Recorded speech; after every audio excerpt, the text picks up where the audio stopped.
बातमी आहे नागपूरमधून। नागपूरमध्ये 3 तरुणींनी दुचाकीची चोरी केली आहे। शॉपिंग मॉलच्या पार्किंगमधून दुचाकी चोरल्याची दृश्य नागपूरच्या नंदनवन परिसरातील ही घटना समोर आली आहे। तरुणी दुचाकी चोरतानाचे सीसीटीव्ही समोर आलेले आहेत। पोलिसांकडून अधिकचा तपास सुरू आहे। मी आणि माझे मिस्टर शॉपिंगसाठी मॉलमध्ये गेलो होतो। तिथे पार्किंगला गाडी लावली। गाडी लावल्यानंतर आम्ही अर्ध्या तासांनी बाहेर आलो।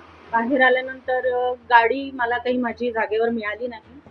गाडी आम्ही खूप शोधाशोध केली तिथल्या तिथे। मग मॉलच्या मॅनेजरशी बोलण्यात आलं माझं, आणि त्यांनी सरळ म्हटलं की तुम्ही पहिले कंप्लेंट करा, मग तुम्हाला गाडीचं सीसीटीव्ही फुटेज दाखवण्यात येईल।